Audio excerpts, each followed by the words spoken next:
In this video, I'll explain the basics of real estate investing, and we're starting right now.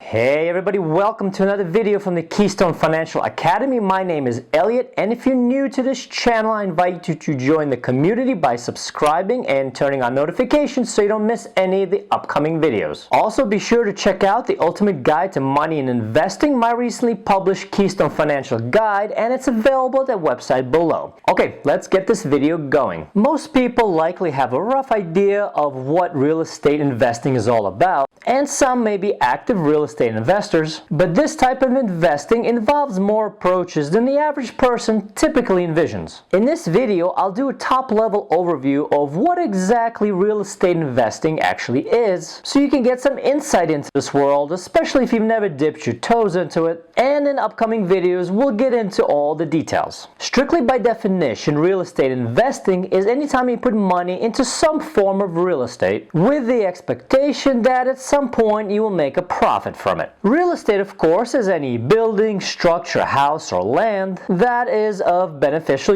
use to someone. So what are the ways you can invest money in real estate and pull a profit out of it? The two most familiar approaches to the average person are the buy, fix, and sell approach, also known as flipping, and the buy, fix, and rent approach. Let's go over the highlights of each one. When you fix and flip real estate, you first acquire undervalued and underpriced property, typically a single-family home that may often be in a state of disrepair, and then inject significant value into it by renovating and improving the property. This can be just cosmetic in nature, such as new flooring or a new paint job, but often goes a bit deeper, such as new kitchen or new bathrooms. After the property is renovated, it is resold or flipped for what is hopefully a significant profit. Flipping does take some real estate know-how and some significant initial capital in order to find and finance undervalued properties that can also be renovated economically and for a profit. It also helps to understand home construction and renovation. Although most successful flippers don't do the renovation themselves, leaving it for contractors, the knowledge does go a long way in helping you price the work and check up on what your contractor is doing. Flipping is considered a short-term capital appreciation investment. It's roughly analogous to buying stock on the cheap in an underperforming company, holding it while the company restructures and returns to profitability, and then reselling the stock at a profit as it rises in value. The fix and flip investor has no intention of holding the property for a long time, only long enough to fix it, flip it, and realize a profit on the sale. The second type of real estate investing, the buy, fix, and rent approach, starts out generally the same as a buy, fix, and flip.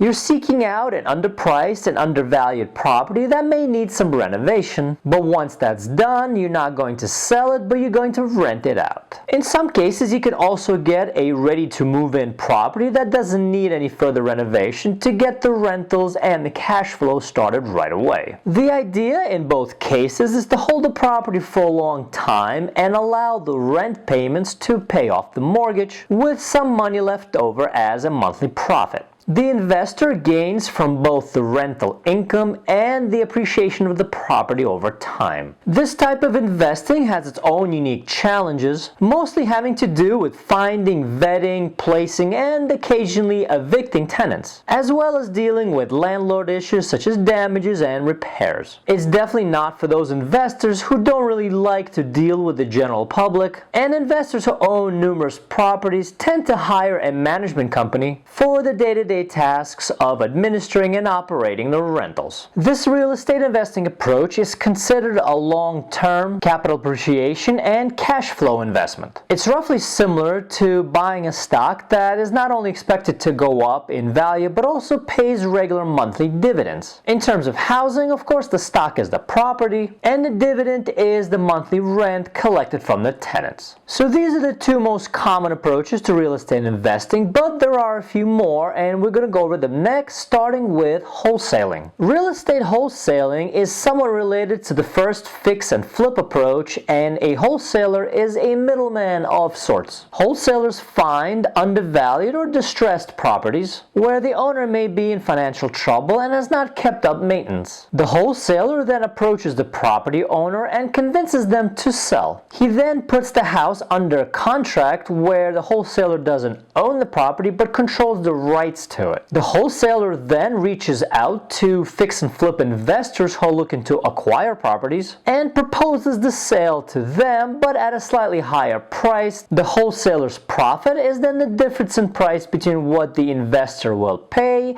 and the buyer will accept. The wholesaler needs to not only have extensive seller and buyer networks, but also the knowledge to properly price and evaluate properties so they are attractive to both the seller and the investor buyer. Successful wholesalers also have to be excellent negotiators to entice both parties to come to an agreement. One upside to wholesaling is that since nothing is actually purchased by the wholesaler, there is no need for extensive cash up front. So the three approaches I just talked about mostly focus on residential houses. However, fix and flip and fix and rent can be applied toward commercial real estate as well. And this is our fourth approach to real estate investing. Commercial real estate investing, or CRE, includes office buildings, industrial property, medical centers, malls, apartment buildings, warehouses, and much more. An investor makes money from CRE from both capital appreciation and cash flow. Cash flow is of course rental income or rental leases, but may include a percentage of the tenant's earnings and other arrangements. Returns on commercial property can be in the 6 to 12% range, far higher than found in residential investing. CRE can be a complicated field because you're now dealing with a lot more laws and regulations and red tape than you would with residential real estate investing. Many more attorneys, accountants, financiers, bankers, managers, and engineers have to get involved in almost any deal. The costs and ongoing expenses of commercial real estate are also a lot higher than residential because you're now dealing with potentially multi-story buildings and acres of floor space. For these reasons, investing in commercial real estate is typically not a one-man operation, but is certainly something an individual investor can get into, especially if they're part of an investing group or an investing team. There is, however, another way to get into commercial real estate, and that is indirectly by investing in organizations that invest in CRE. These organizations are called real estate investment trusts, or REITs, and they are the fifth and final approach to real estate investing that I will talk about. Real estate investment trusts are major corporations that do nothing but invest in and purchase and manage commercial real estate. The properties they acquire are almost always commercial in nature, as REITs don't deal with individual houses, but they may invest in residential holdings such as large apartment complexes. REITs issue regular stock and pay dividends, which come directly from property lease and rent collections. As an investor, you simply purchase REIT stocks and collect monthly or quarterly dividends. And this is one of the best and most affordable ways you can get into commercial real estate investing. If you want to learn more about REITs, I have an entire video dedicated to them, and the link is in the description below. Okay, so these are the basics of real estate investing, and hopefully if you weren't sure what it all encompassed, you now have a much better idea. If you enjoyed this video and found it useful, please do consider subscribing and hit that like button. And for much more on the world of finance and investing, please check out my recently published book, The Keystone Financial Guide, which is available at the website below. Thanks for watching, and I will see you all soon.